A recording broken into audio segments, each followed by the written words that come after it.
Bom dia, dia 8/10/2020, Direito Penal 3, turma 4A e 4B, matutino, Faculdade FACIP CPA, tema da aula, crimes contra a honra. Colegas, diante dessa evolução, WhatsApp, enfim, né, da internet, os crimes contra a honra nunca tiveram tão na moda, nunca tivemos tanta ocorrência de crimes contra a honra como agora. Então, para entender os crimes contra a honra, nós vamos então ao Código Penal. Então, lá no Código Penal, nós vamos fazer análise dos 3 crimes contra a honra do Código Penal. Nós temos 3 crimes contra a honra: calúnia, difamação e injúria. Depois eu envio para vocês esse material, bem tranquilo, bem resumido para vocês, para que vocês possam, então, entender também com o material, com o texto de apoio, com o material de apoio, tá? Eu envio para vocês posteriormente. Então, vamos lá, vamos entender os crimes contra a honra. Quando eu falo em honra, todas as pessoas têm honra. Depois nós vamos estudar a questão dos mortos. Se os mortos têm honra ou não. Como é que fica a questão dos crimes contra a honra contra os mortos. Então, quando eu falo em honra, eu tenho 2 espécies de honra. A honra objetiva e a honra subjetiva, né? Então, eu tenho a honra objetiva e a honra subjetiva. Eu vou sempre falar muito para vocês dessas duas espécies de honra, a honra objetiva e a honra subjetiva. A honra objetiva é aquilo que as outras pessoas pensam ao meu respeito. Isso é a honra objetiva. A honra subjetiva é aquilo que eu mesmo penso então ao meu próprio respeito, tá bom? Então a honra objetiva, aquilo que as outras pessoas pensam a meu respeito, e a honra subjetiva, aquilo que eu mesmo penso, né, ao meu próprio respeito, tá bom? Então vamos lá. Bom, vamos então ao nosso primeiro crime, lá no artigo 138 do Código Penal. Nós temos 3 crimes contra a honra. Vamos estudar então o primeiro. Qual é o primeiro crime contra a honra? Calúnia.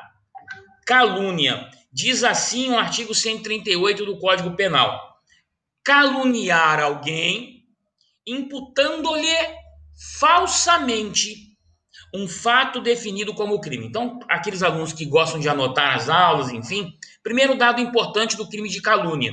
Primeiro dado importante. O crime de calúnia é você imputar a alguém um fato falso de um crime. Então, você tem que saber que ele não cometeu aquele crime e você imputa a essa pessoa um delito, um crime que você sabe que ela não cometeu. Isso é o crime de calúnia. Segundo dado importante da calúnia. Então, calúnia é imputar um fato falso como crime. Professor, nós sabemos que existe no ordenamento as chamadas contravenções penais. Não é isso? Que são, por exemplo, o jogo do bicho. O jogo do bicho é uma contravenção penal. Então, se eu imputar a alguém uma contravenção penal, é calúnia? Não, não é calúnia. É um outro delito que estudaremos daqui um pouquinho. É difamação.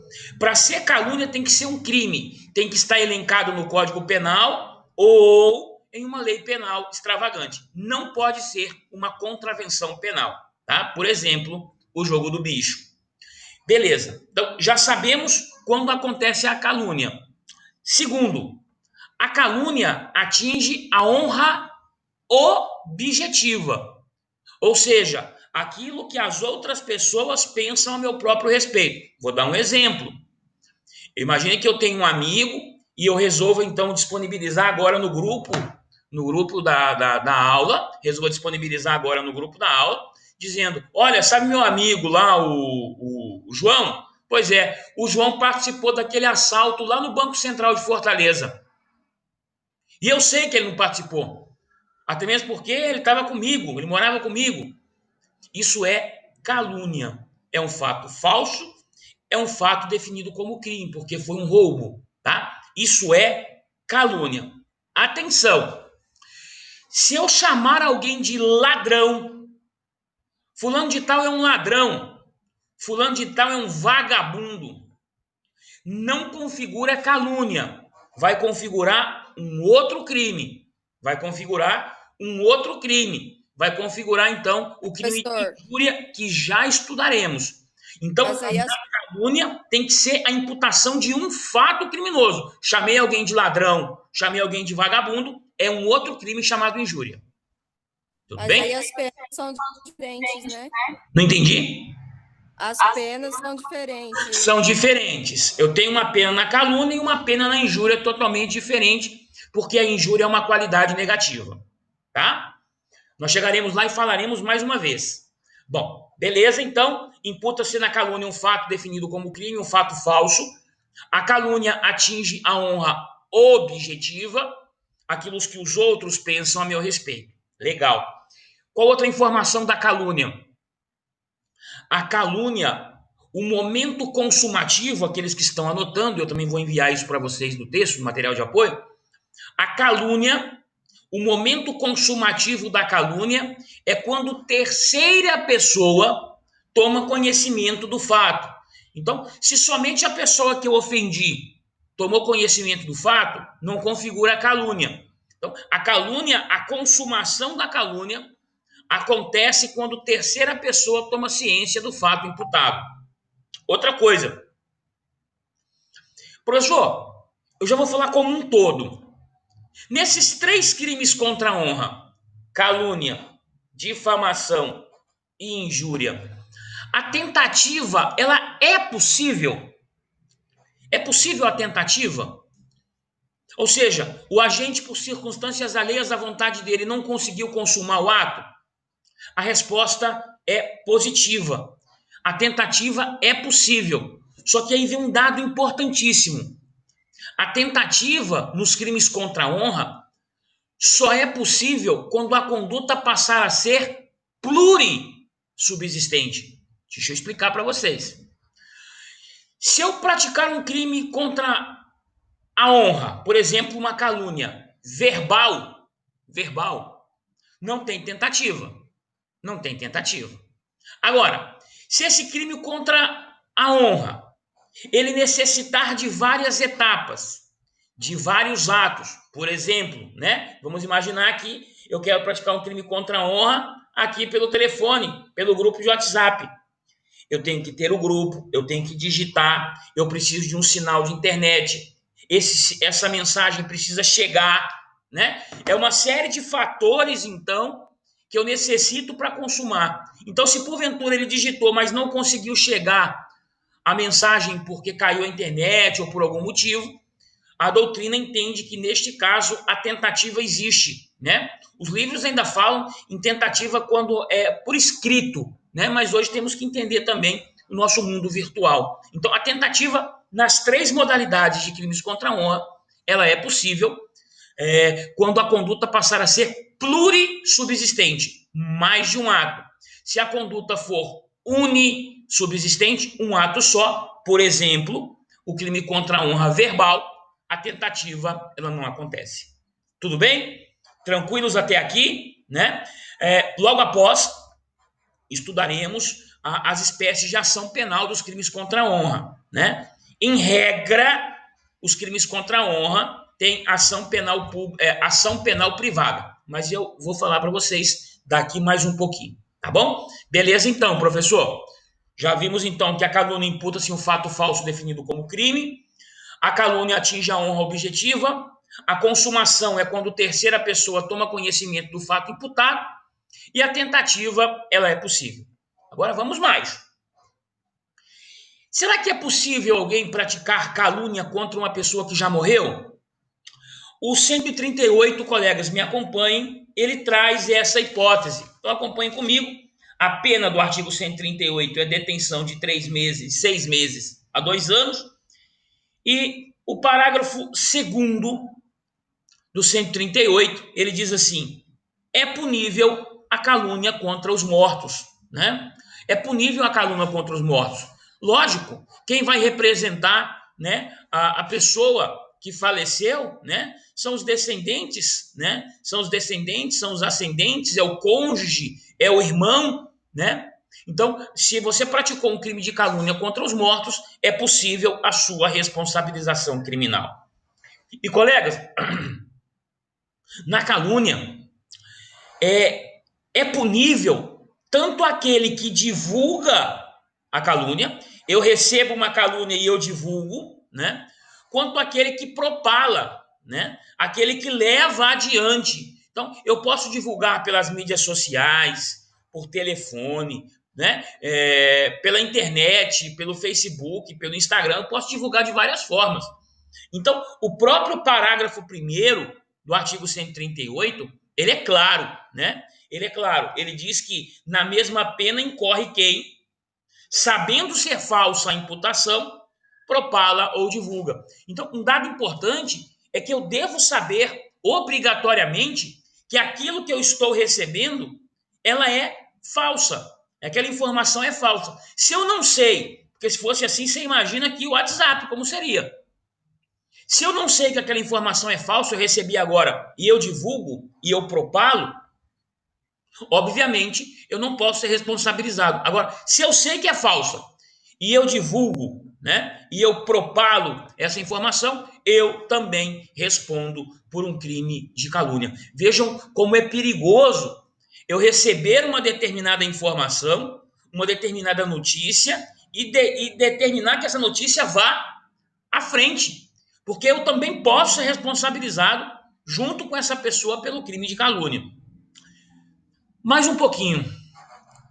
Colegas, é muito importante termos em mente uma diferença que nós temos do crime de calúnia e do crime de denunciação caluniosa. O que é calúnia? Isso que nós acabamos de estudar. Isso que está no artigo 138. Porém, eu tenho um crime no Código Penal chamado denunciação caluniosa. É totalmente diferente do 138. Então, vou pedir que nós entendamos rapidinho o que é a figura da denunciação caluniosa. Ela está no artigo 339. O artigo 339, ele traz o que é uma denunciação caluniosa. Eu vou resumir antes. Então, imagina que eu queira prejudicar alguém, vá até uma delegacia de polícia, e então resolva comunicar o delegado de polícia, acerca de um determinado crime, né? Acerca de um determinado crime. Então, se eu comunicar um delegado de polícia, estou diante então de um crime. Qual crime? O crime do artigo 339. Olha o que diz o 339. Dar causa à instauração de investigação policial, de processo judicial, instauração de investigação administrativa, inquérito civil ou ação de improbidade administrativa contra alguém, imputando-lhe crime de que o sabe ser inocente. Olha a pena: reclusão de 2 a 8 anos e multa. Então, qual é a diferença entre um e outro? A diferença é que aqui na denunciação caluniosa nasce um inquérito policial, nasce um inquérito administrativo. Você foi lá, sabia que a pessoa não tinha cometido o crime, foi à delegacia de polícia e noticiou um crime ao delegado de polícia. E ali foi instaurado o inquérito policial.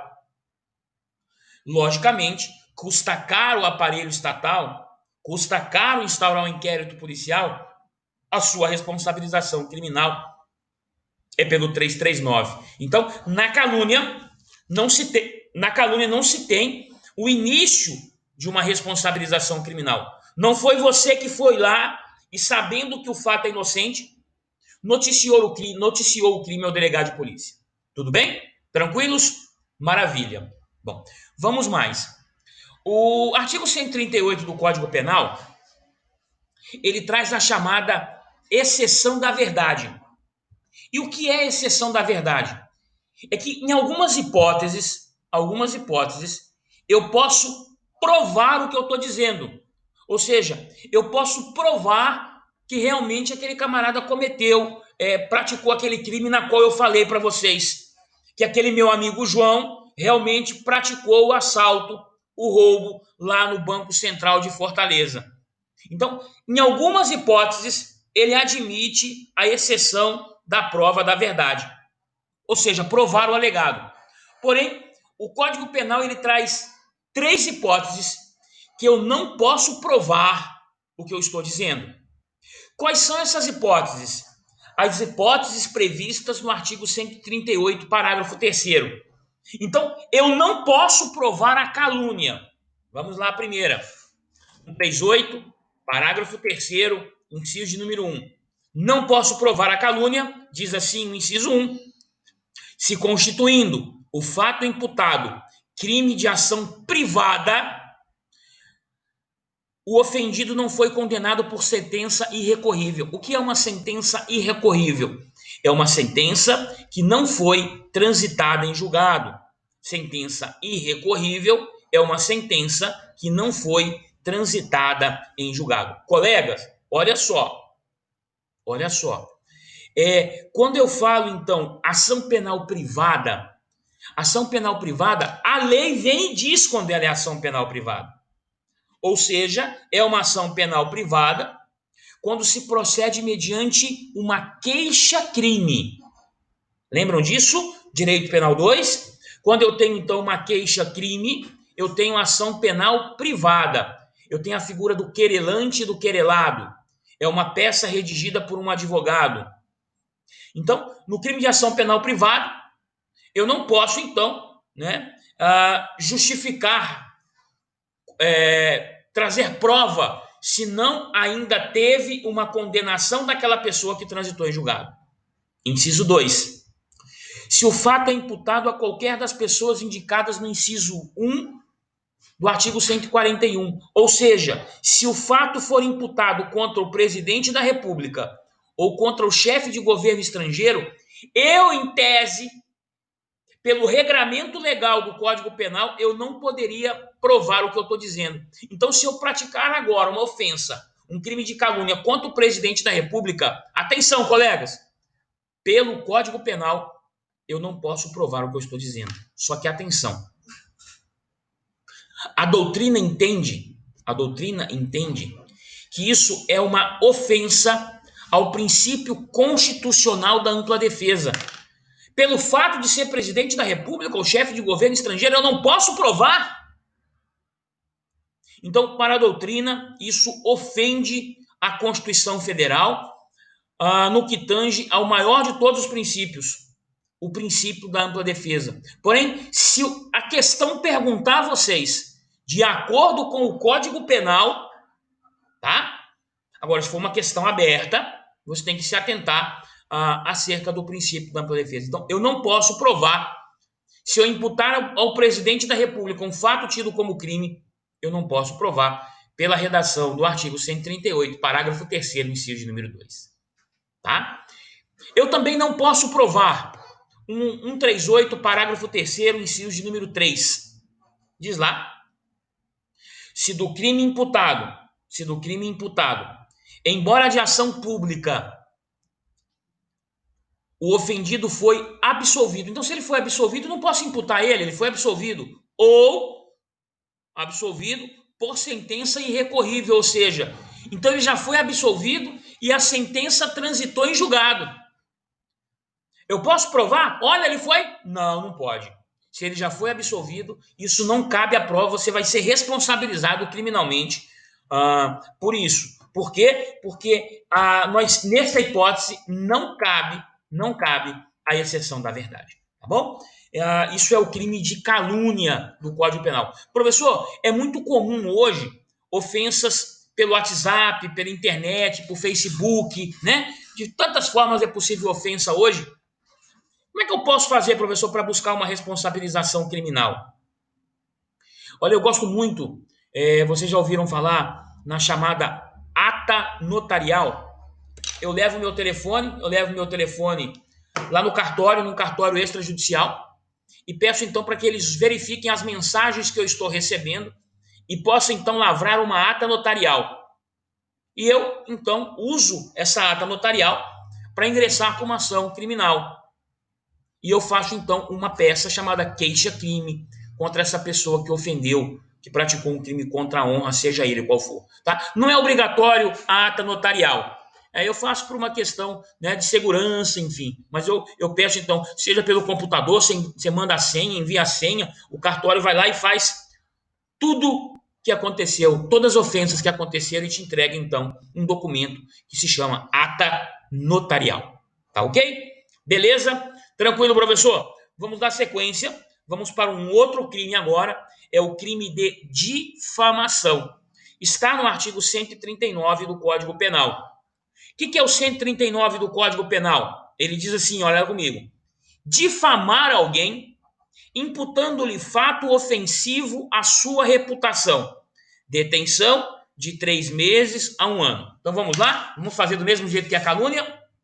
Na difamação, então, imputa-se um fato, atenção, na difamação imputa-se um fato falso ou verdadeiro.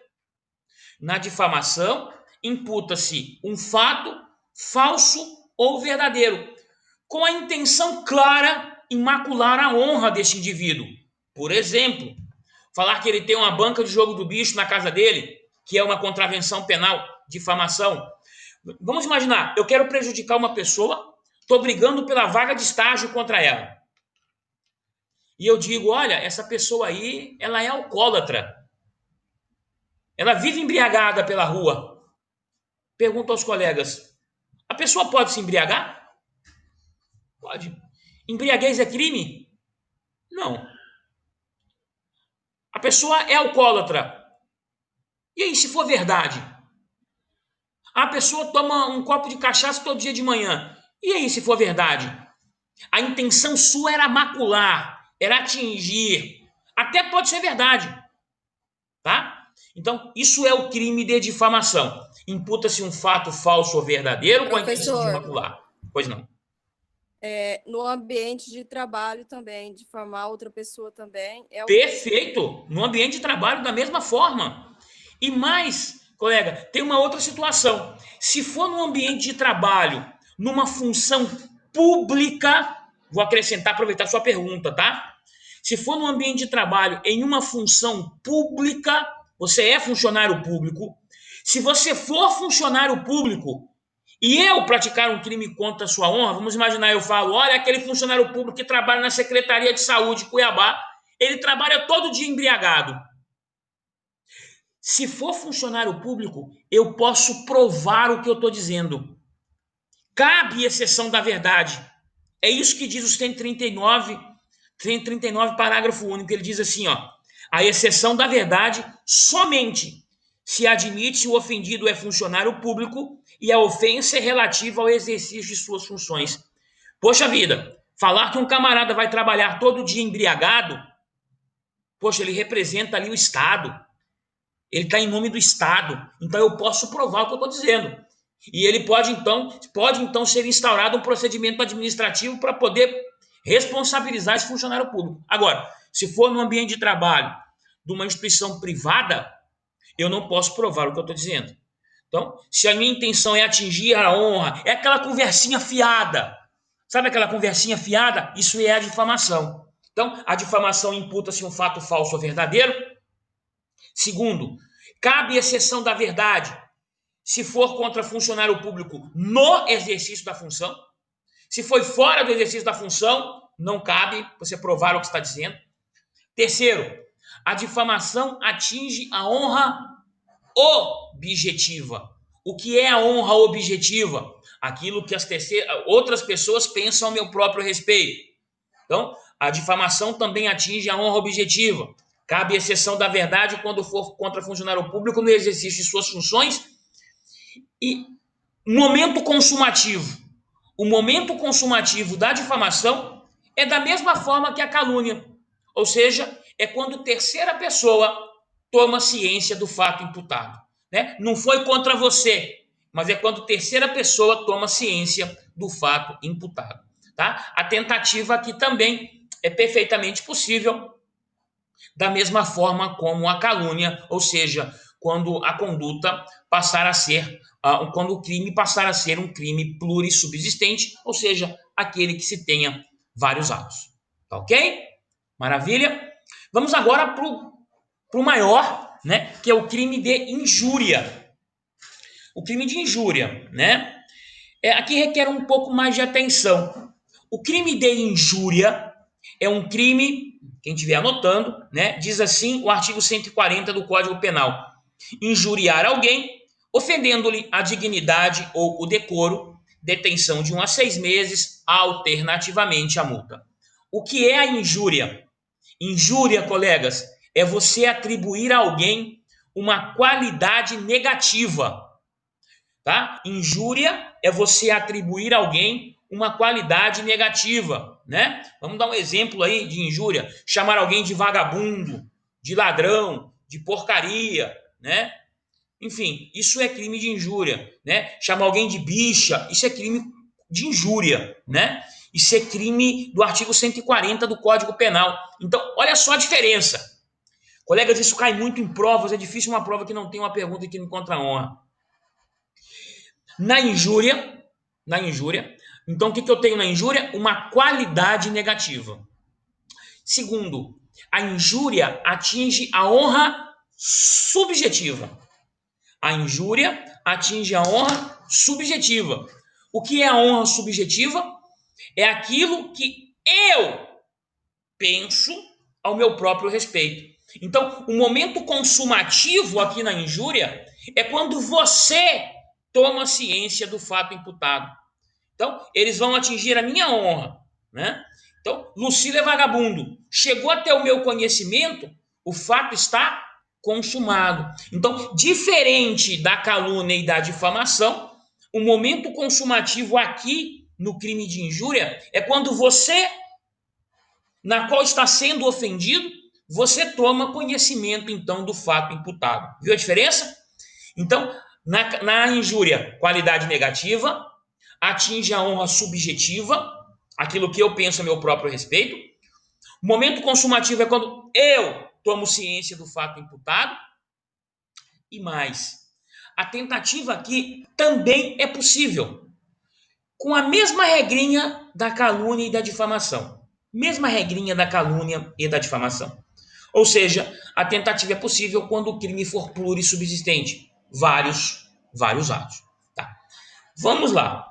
A injúria tem alguns requisitos que nós temos que analisar. Olha lá o 140. Existem algumas situações que o juiz pode deixar de aplicar a injúria. Olha o que diz o parágrafo 1º do artigo 140. São excludentes, ou seja, o juiz não aplica pena. Diz assim o inciso 1, 140, parágrafo 1º, inciso 1. Então, o juiz pode deixar de aplicar a pena para o crime de injúria, inciso 1, quando o ofendido de forma reprovável provocou diretamente a injúria.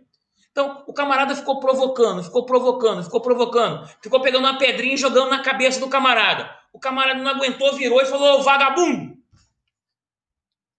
Então, se a pessoa provocou, ficou enchendo a paciência, perturbando, né? E aí a pessoa praticou um crime de injúria, ofendeu, atribuiu a ele uma qualidade negativa, o juiz pode deixar de aplicar a pena.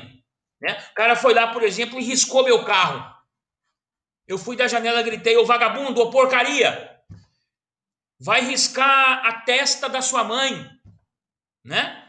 Isso é injúria, porém o juiz pode deixar de aplicar a pena. Né? Tudo bem? Tranquilos? Inciso 2. No caso de retorção imediata, que consista em outra injúria. O que é uma retorção imediata? Bateu, levou. Toma lá, dá cá. Né? Ô, seu vagabundo. Ô, seu porcaria. Né? Então, a pessoa chamou o outro de vagabundo, o outro virou e falou: seu porcaria. Eu sou vagabundo e você é porcaria. Então, eu que chamei de porcaria, posso, então, o juiz pode deixar de aplicar a pena porque eu que chamei de porcaria tive uma retorção imediata. Bateu, levou, toma lá, dá cá. né? Quem atingiu primeiro e me chamou de vagabundo, responde pelo crime de injúria. Porém, eu que devolvi chamando-o de porcaria, o juiz pode deixar de aplicar a pena. Isso funciona como uma excludente. Tranquilos? Maravilha? Show de bola. Atenção, hein? É subjetivo. Pode, não é deve. Pode. O juiz vai analisar caso a caso. Tranquilos? Tranquilos, sem crises? Beleza? Tá bom. Vamos prosseguir. Professor, Professor, seguindo a matéria, o isso acontece, 140. isso acontece, Pode perguntar.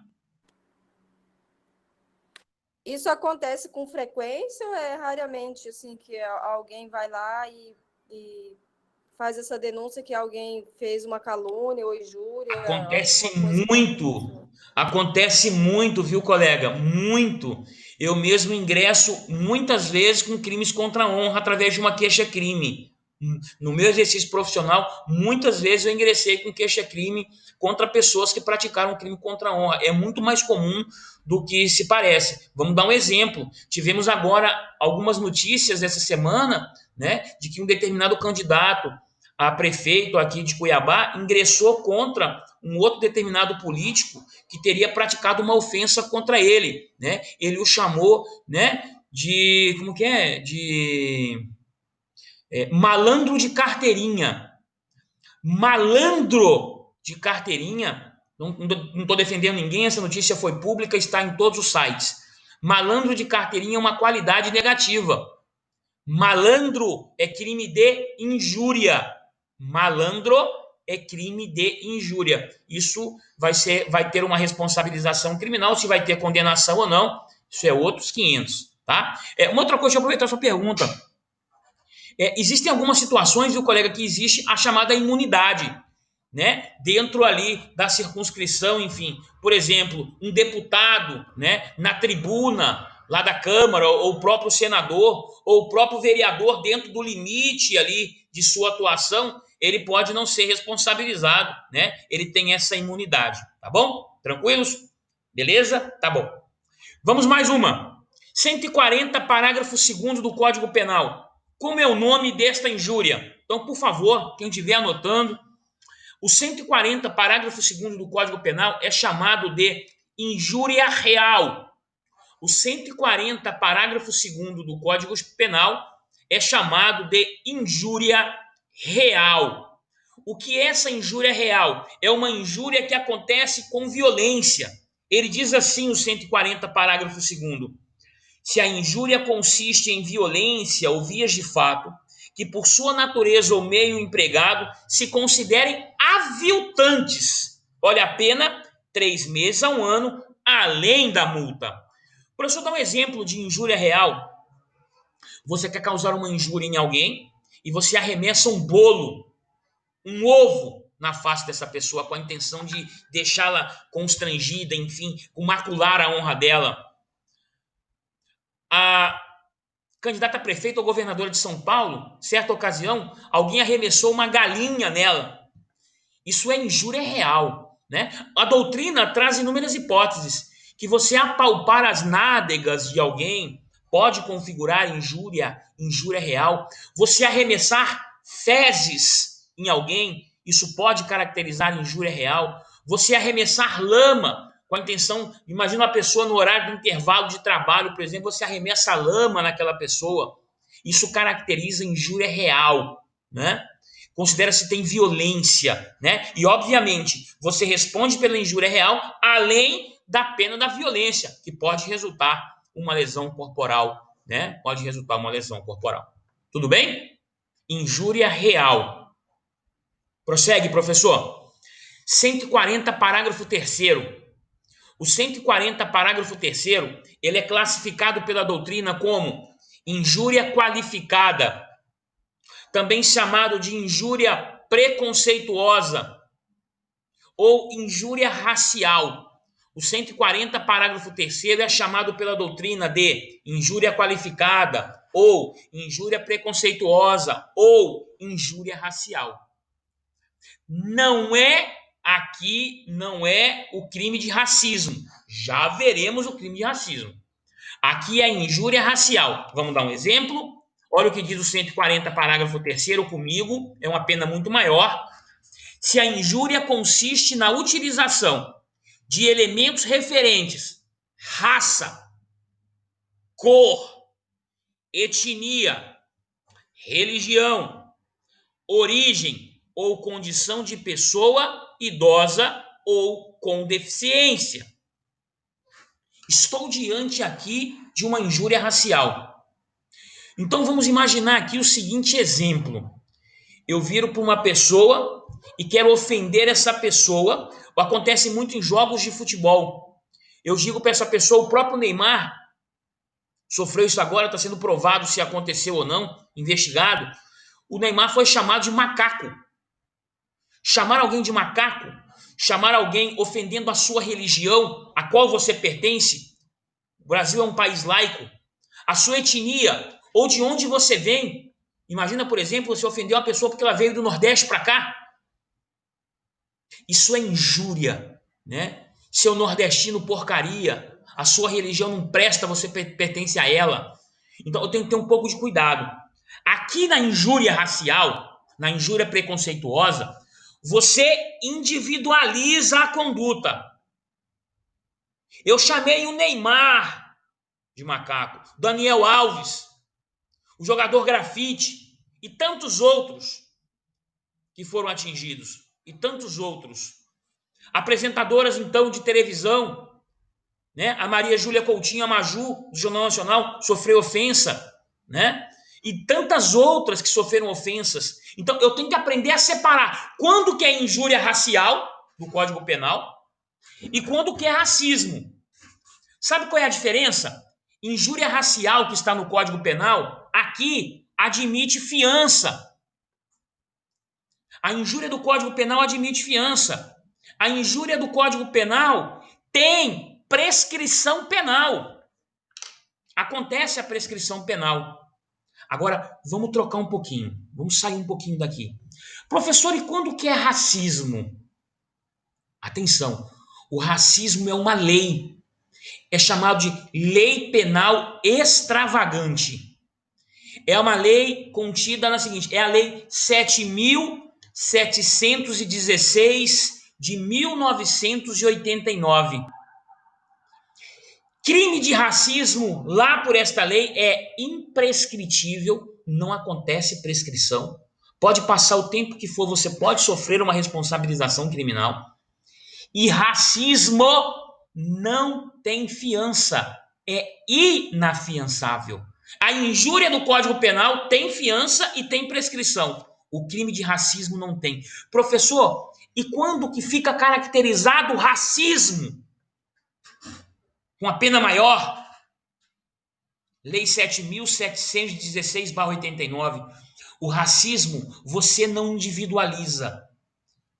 Você traz, na verdade, como um todo. Imagina, isso só poderia ser coisa de preto, isso só poderia ser coisa de católico, isso só poderia ser coisa de nordestino, isso só poderia ser coisa em face da sua... Enfim, você não individualiza, você coloca como um todo, você coloca a raça, você coloca a origem, você coloca a etnia. Essa é a diferença. Obviamente, o racismo é muito mais grave, porque você deixa de atingir uma pessoa só e atinge uma pessoa, várias pessoas, um grupo. Professor, Pois não. no racismo e na injúria racial também precisa de terceira pessoa para provar? Lá. Fantástico. O colega está perguntando se ambos eu preciso de terceira pessoa. Na injúria, seja ela qual for, eu preciso que terceira pessoa tome ciência do fato imputado, tá? Eu preciso. Vou trazer para o colega um exemplo que, na minha opinião, foi uma tipificação equivocada pelo delegado de polícia. Uma senhora, colega, estava numa praia do Rio de Janeiro e se diz professora, o que é o pior. Ela começa a atingir uma pessoa que está do seu lado. Ela vira para o marido dessa pessoa e diz para ele: como é que você pode ser casado com uma pessoa dessa cor? Ela foi presa pela polícia, foi colocada em liberdade porque pagou fiança. Desculpa, Colega, entendo totalmente equivocado. Isso não foi injúria racial para ter fiança. Isso foi um crime de racismo. Ele atingiu a raça. Ele não individualizou a ofensa. Então, na injúria como um todo, eu necessito então que terceira pessoa tome ciência do fato imputado. No crime de racismo, não. Né? No crime de racismo, não. Um dado que eu tenho que observar também, colega, é que quando eu falo racismo, né, você pode ingressar também, o próprio Código Penal traz isso, você pode receber também uma indenização em face das ofensas sofridas. Ou mesmo, no seu pedido, determinar que aquele site que esteja sendo publicada aquela ofensa, ele seja retirado, ele seja suspenso. Tranquilo? Maravilha? Respondi, colega? Beleza, valeu. Show? Valeu, Beleza, professor. André. Tranquilo. Bom, vamos continuar. Vamos só fechar os crimes contra a honra até o 145. Próxima aula damos sequência no conteúdo, tá bom? Eu quero começar com vocês os crimes contra o patrimônio, que está no 155 do Código Penal. Bem, vamos lá. O 141, ele traz 4 causas de aumento de pena. Ou seja, a pena será aumentada de 1/3, né? A pena será aumentada de 1/3 na calúnia, na difamação e na injúria. Em 141 traz, quando for contra o presidente da República ou chefe de governo estrangeiro. 2, quando for contra funcionário público no exercício de suas funções. Então, se eu vou ofender aquele funcionário público pelo seu exercício, aquilo ali é um vagabundo, aquilo não trabalha não, que não fica o dia inteiro ali comendo. Então, no exercício de suas funções, calúnia, difamação e injúria, eu tenho a pena aumentada de 1/3. 3, na presença de várias pessoas, ou por meio que facilite a divulgação da calúnia, difamação e injúria. Então, se for pela rede, pela internet, por jornais, revistas, né? Facilitando a divulgação num comício, né? Eu tenho a causa de aumento. E por último, se for contra a pessoa maior de 60 anos ou com deficiência, são situações, então, que eu tenho causa de aumento. E aí, o parágrafo único do 141 traz que, se porventura essas ofensas elas foram realizadas porque alguém pagou, mediante paga ou promessa de um pagamento, é o chamado crime mercenário. Então, se você atingiu a honra daquelas pessoas porque alguém pagou para você fazer isso, né? Alguém pagou para você fazer isso, sua pena, você receberá uma pena em dobro, né? É também uma causa de aumento determinada pelo 141 em seu parágrafo único. Professor, Pois não. aí no caso, os dois serão penalizados, né? Perfeito. Os dois Mas penalizados. Maravilha. com pena diferente. Perfeitamente. Pela mesma pena. Pela mesma pena. Tanto quem contratou quanto quem executou. Perfeitamente. Tá? Da mesma forma. Bom, o código vem e traz algumas situações que não constituem crime. Ele exclui, né? Só que aí começa a atenção que vocês devem ter. Olha só, diz assim o 142. Não constitui de injúria ou difamação. Ele colocou a calúnia? Não. Professor, a calúnia vai entrar? Não. Somente difamação ou injúria. Não entra aqui a calúnia. Então, quando não constitui? Quando não vai constituir injúria ou difamação? Inciso 1. A ofensa irrogada em juízo na discussão de uma causa. Por exemplo, imaginem lá, eu no tribunal do júri, o promotor no tribunal de júri, falando, olha, isso é um vagabundo, porcaria, tirou a vida de uma pessoa inocente. Na discussão de uma causa, não constitui injúria ou difamação. Agora, se ele imputar uma calúnia, a calúnia é responsabilizada. Na discussão de uma causa em juízo. 2. A opinião desfavorável de crítica literária, artística ou científica, salvo quando inequívoco a intenção de injuriar ou difamar. Colegas, vamos dar um exemplo. Não leiam o livro do professor Fernando Capês. Não gosto dele. Por quê, professor? Eu acho que ele não traz exemplos. Eu prefiro o livro do Rogério Greco. Algum problema? Agora, se eu falar para vocês, aquele autor escreveu aquele livro, ele só podia estar embriagado, drogado. Opa! Aí já não é mais opinião. Aí a intenção é clara em difamar ou injuriar. Aí você responde. Também não vai constituir injúria ou difamação. Inciso 3. O conceito desfavorável é emitido por funcionário público em apreciação ou informação no cumprimento do seu dever de ofício. Por exemplo, você procura um funcionário público e ele então presta aquela informação que está nos autos. Se ele prestar o que está nos autos, não há que se falar em qualquer possibilidade de responsabilização criminal. Ok? Beleza. Importante observar que nos incisos de número 1, ofensa irrogada em juízo, e o conceito desfavorável de funcionário público, é importante que se alguém der publicidade, ele vai responder pelo crime da injúria ou difamação. Então, eu prestei. Agora, se alguém for lá, e der publicidade, este responderia pelos delitos. Tá? Agora, é importante que o Código Penal ele traz umas situações bem interessantes. Ele traz duas que nós vamos analisar por etapa. A primeira é a chamada retratação. A segunda é o chamado pedido de explicações. A primeira é a retratação e a segunda é o chamado, então, pedido de explicações. Retratar, colegas, é o mesmo que desdizer.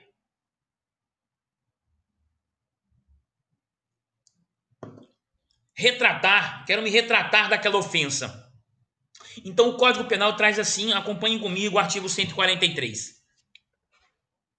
O querelado, quem é o querelado, professor? É aquele que praticou a ofensa, que antes da sentença se retrata, o querelado que antes da sentença se retrata cabalmente da calúnia ou difamação, fica isento de pena. Atenção, eu falei calúnia ou difamação, não cabe retratação na injúria. Então, o que é cabal? Você atingiu a minha honra na internet, você vai se retratar na internet. Foi no jornal? Foi. Você vai se retratar cabalmente no jornal, tá? Atenção. É importante observar que, caso tenha ocorrido uma calúnia ou uma difamação pelo meio dos canais de comunicação, tem que acontecer sempre da mesma forma. Tem que ser cabal e pelo mesmo canal que aconteceu a ofensa. Então, não cabe a retratação na injúria. Professor, e se a pessoa não aceitar a retratação? Modifica alguma coisa? Não modifica. Você retratou, você passa então a estar isento, da sua responsabilidade, da sua pena. Você foi lá e se retratou da mesma forma, você está isento de pena, não necessitando então dessa autorização, eu aceito. Você se retratou, acaba a sua responsabilização criminal. Isso é retratação do artigo 143. Só que agora eu tenho uma outra situação. É o chamado pedido de explicações. Vamos lá. Eu não sei se aqui nesse grupo, todos os alunos aqui são cuiabanos ou entendem o linguajar cuiabano. Então vamos imaginar agora que eu quero atingir alguém. Então eu falo assim, ô colega, você conhece o João? O João Rosa? Pois é, o João Rosa, deixa eu falar para vocês, ele não vale um piqui ruído. Só que o João, ele não é daqui de Cuiabá. Ele nem sabe o que é um piqui, muito menos o que é um piqui ruído. Quem é daqui sabe que piqui ruído, se você eu virar para alguém e falar que você não vale mais do que um piqui ruído, eu estou dizendo que essa pessoa não vale nada, Essa pessoa é imprestável, não tem valor nenhum. Mas o João Rosa não entendeu. Ele pode então chegar em juízo e pedir explicações. Você me explique o que é um piqui ruído. Olha o que diz o 144, pedido de explicações. Se de referências, alusões ou frases se referir a calúnia, a difamação ou injúria, aqui entra as três, quem se julga ofendido pode pedir explicações em juízo. Aqueles que se recusam a dá-las ou a critério do juiz não as dá de forma satisfatória, responde pela ofensa. Eu falei mesmo que piqui e ruído não vale nada. Vai responder por este crime, vai responder por um crime contra a honra, tá? Vai responder por um crime contra a honra. Isso chama-se pedido de explicações.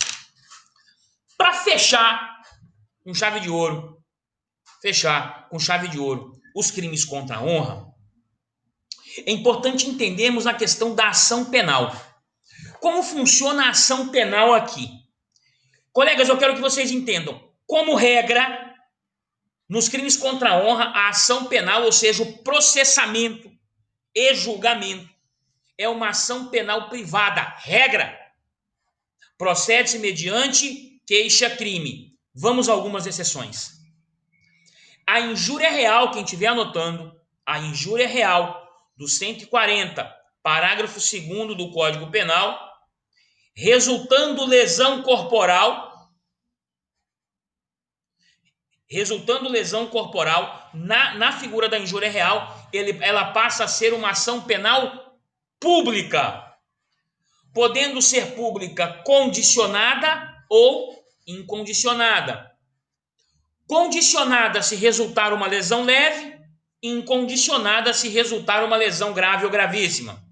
Na injúria real, se tiver violência, resultando uma lesão corporal leve, ação penal pública condicionada, resultando uma lesão grave ou gravíssima, ação penal pública incondicionada. Tranquilos? Maravilha? Beleza. Outra coisa, se a ofensa for contra funcionário público no exercício de suas funções,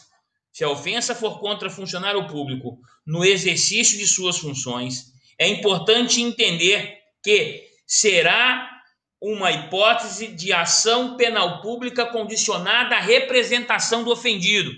Então, se for contra o funcionário público no exercício de suas funções, será uma ação penal pública condicionada. Se for contra o presidente da República, ou contra o chefe de governo estrangeiro, será mediante requisição do ministro da Justiça. A instauração desse inquérito, a instauração para apuração dessa conduta. Então, se a ofensa for contra o presidente da República ou o chefe de governo estrangeiro, será mediante requisição do presidente da República, né? E também, se for uma injúria racial, uma injúria preconceituosa, ou mesmo crime de racismo, será uma ação penal pública incondicionada, ou seja, a regrinha do 140, parágrafo 3º do Código Penal, injúria racial, preconceituosa ou qualificada, é ação penal pública incondicionada. Então imagina, você atingiu aquela pessoa, praticou uma injúria racial contra ela. Pode nascer um inquérito, o promotor pode inclusive oferecer uma denúncia, mesmo se ela não desejar, não autorizar. Por quê? Porque trata-se de uma ação penal pública incondicionada. E na ação penal pública incondicionada, eu não necessito de autorização do ofendido. Essa regrinha está bem confusa. É uma regrinha confusa prevista no 145 em seu parágrafo único. Então, professor, que legal, né? É um crime que tem uma ação penal privada, uma ação penal pública condicionada e também pode acontecer uma ação penal pública incondicionada e uma requisição do ministro da Justiça. É o único crime que possibilita todas essas espécies. Por isso é um crime que gosta muito de aparecer em provas, em questões de concursos públicos. Justamente por esses fatos, né? Justamente por essas situações aí, né, que acontecem. Tudo bem? Tranquilos, colegas, até aqui? Alguma dúvida em relação à matéria? Não? Professor, Pois não? e quando for esses ditados aí, tipo, segunda é dia de preto, por exemplo? Não entendi? Esses ditados popular, né, que fala assim, por exemplo, segunda é dia de preto, como se preto fosse um escravo e segunda você tem que ir trabalhar. Beleza. Isso é racismo, tá, colega? Isso é racismo. Ele não individualizou, percebeu? Ele colocou todo mundo. Percebeu? Ele colocou a raça. Isso é racismo, tá? Isso não é injúria racial. Fantástico. Isso é racismo. Racismo. Tá? Isso Entendi. é racismo. É a lei 7.716/89. Deixa eu aproveitar essa pergunta. Vou só rapidinho mostrar para você aqui.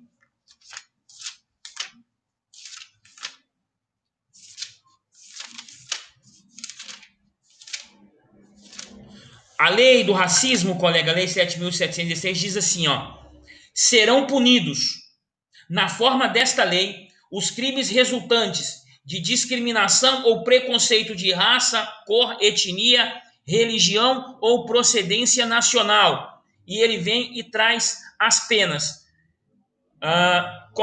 Pode ter pena de 2 a 5 anos, né? Pode ter pena de 1 a 3, e aí vai.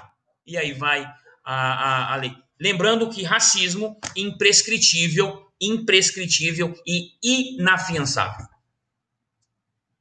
Beleza? Beleza, obrigada. Tranquilos? Mais alguma pergunta, colegas? Sei que